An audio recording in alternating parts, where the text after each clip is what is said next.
masa pandemi. Pertama-tama saya akan menceritakan kegiatan saya terlebih dahulu. Untuk kegiatan saya di masa pandemi, yaitu saya memilih untuk membantu orang tua bekerja, karena saat ini keadaan ekonomi bagi sosial di Indonesia terlebih itu hampir semuanya terkendala, apalagi ditambah dengan stratifikasi sosial yang kian meningkat. Nah, untuk biasanya saya bekerja itu pada waktu sore sekitar pukul jam 5 saya berangkat dari rumah ke pasar. Nah, dari sana dari bekerja tersebut saya mempunyai banyak kenalan ya, manusia ya, kebanyakan orang-orang yang random, baik kepribadiannya yang lucu, terus yang tegas, bahkan tidak bisa diajak bercanda pun ada. Nah, kebanyakan kenalan-kenalan saya ini orang kisaran berumur 40 ke atas, baik itu mempunyai anak, terus duda atau janda, itu hampir semuanya saya kenal di pasar tersebut. Nah, ada satu kejadian lucu waktu saya bekerja di pasar tersebut, di mana ada seorang teman saya, yaitu seorang pedagang sayur, di mana ia berumur 45 tahun, dan di mana ia kedapatan tidak memakai masker pada saat operasi Satpol PP berlangsung. Nah, di situ dia ngotot-ngotot, bahkan hampir mengancam satu petugas tersebut. Nah, dalam kejadian tersebut saya langsung melakukan cross check terhadap orang tersebut, dan bertujuan untuk melakukan mediasi, menjelaskan bagaimana prosedur penanganan yang dilakukan petugas. Nah, di situ kan kalau petugasnya memberi sanksi, yaitu berupa penyitaan KTP yang bisa diambil nanti pada waktu jam sidang di kantor Satpol PP tersebut. Nah, kalau tidak membawa KTP konsekuensinya yaitu HP-nya akan diambil dan diganti, dan sifatnya itu sebagai bentuk jaminan atau barang bukti. Nah, di situ teman saya marah-marah, tidak mau, dan bersikukuh HP-nya disita. Tetapi saya melakukan mediasi tersebut, lalu menjelaskan bagaimana prosedur pengambilan yang tepat. Tetapi dia tetap tidak mau, bahkan sempat membentak-bentak petugas yang sedang beroperasi. Nah, sifatnya saya di sini adalah bagaimana kita memaksimalkan potensi dalam diri kita yang ada untuk membantu orang sekitar yang kesusahan terhadap konflik yang dialaminya.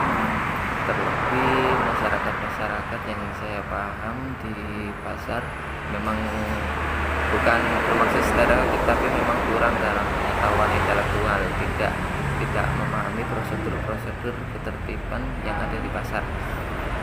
Lalu saya besoknya bersama orang itu ke pasar, lalu besoknya saya bilang ke orang itu kalau HP-nya bisa diambil sekarang juga. Besoknya saya mengajak orang tersebut untuk ke kantor Satpol PP untuk mengambil HP-nya dan membawa serta KTP-nya sebagai bukti alat tukar, sebagai jaminan pelanggaran protokol kesehatan. Nah, besoknya orang tersebut bertanya kepada saya, loh kok ambilin HP-nya gampang, terus apa ada orang dalam di situ?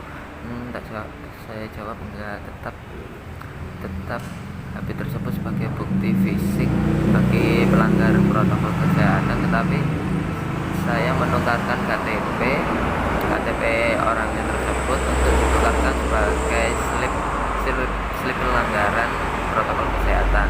Ya, dia ketawa-ketawa sendiri dong. Maksudnya itu kayak kok gampang, lalu kok HP-nya udah kembali tanpa ada denda sepeser pun.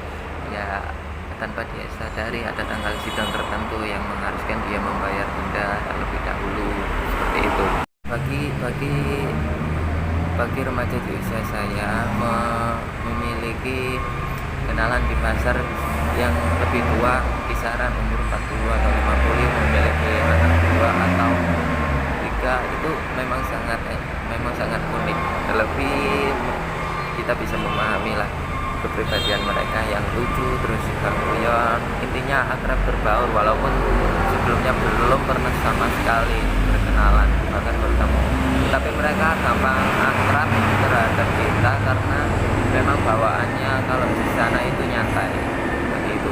Untuk keluh kesahnya di pasar sih ada kata mereka, cuma saya mewawancarai beberapa, mereka itu sedih kalau saat penerapan PPKM berlaku atau pembatasan penerapan masyarakat berskala sosial kecil, yaitu mereka dituntut untuk tutup jam 8 malam, di mana jam-jam tersebut adalah jam-jam ramai dari kegiatan pasar tersebut berlangsung.